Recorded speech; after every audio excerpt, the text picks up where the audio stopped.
Mesdames et messieurs, ravis de vous retrouver pour ce principal rendez-vous de l'information sommaire de l'actualité. Et lors du Forum de Paris sur la paix, également dans l'actualité, une conférence des travailleurs opérant dans les infrastructures portuaires et les sociétés logistiques reliées au transport maritime s'est ouverte ce matin au Palais du Peuple. Cette rencontre a été organisée par l'Union générale des travailleurs djiboutiens du GTD en partenariat avec la Fédération syndicale mondiale. Des responsables de ces secteurs dans les dockers en préparent cette conférence qui intéresse aussi bien les ports des pays africains que ceux de la Méditerranée. Au total, 35 délégués venant de 14 pays africains et des ports limitrophes du Golfe arabique et de la mer Méditerranée participent aux travaux de cette conférence qui doit durer 2 jours.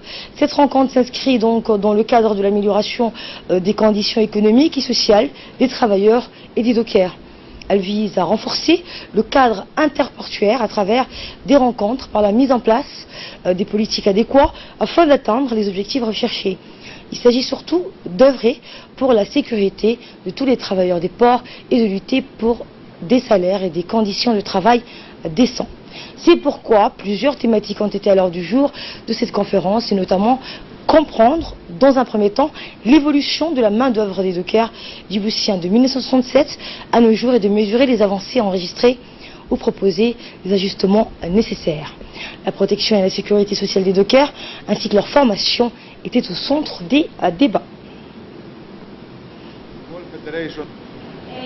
C'est pour ça que les ports sont un élément clé pour l'activité de ce pays.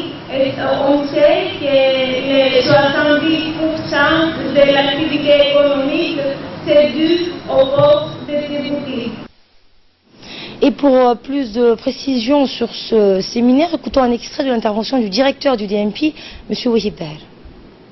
En effet, d'un seul port polyvalent, on est passé à plus de 5 ports spécialisés, chacun dans son domaine. Bien sûr, lorsqu'on développe les infrastructures, il faut aussi développer l'élément clé de la performance, qu'est le travailleur ou le docker.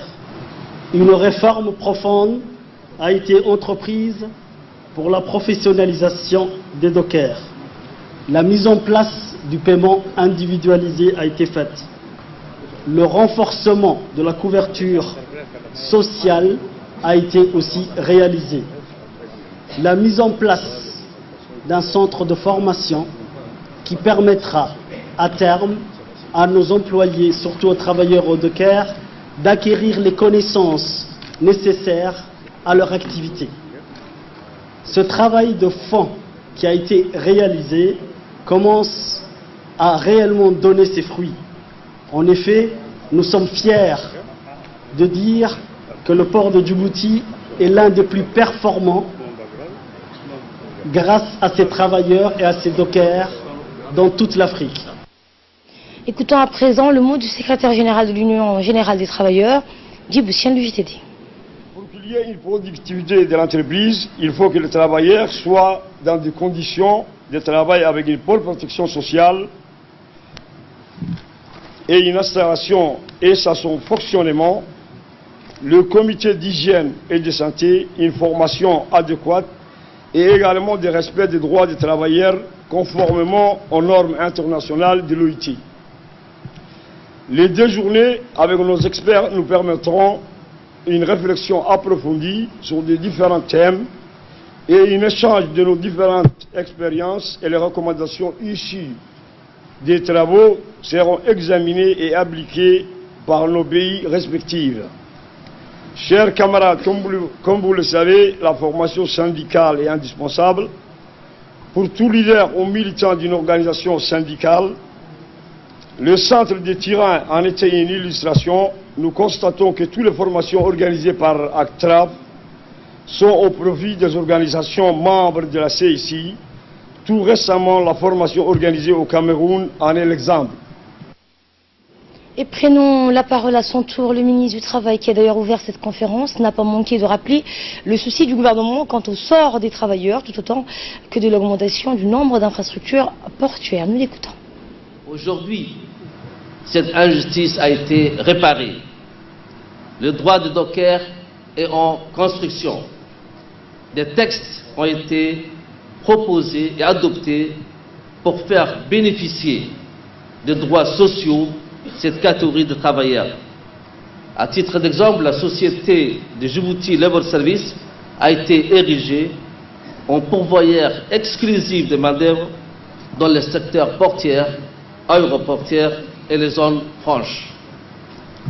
Des efforts, bien sûr, ont été faits pour immatriculer les dockers et mettre en place un régime de couverture sociale des employés journaliers à la DSL et pour indemniser les dockers âgés de 55 ans et solder le passé.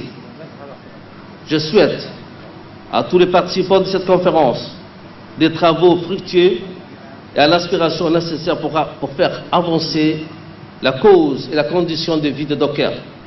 Je ne saurais bien sûr terminer mon intervention sans féliciter le secrétaire général de l'UGTD qui a fait beaucoup d'efforts, qui n'arrête pas de hausser l'image de la FSN au niveau de Djibouti.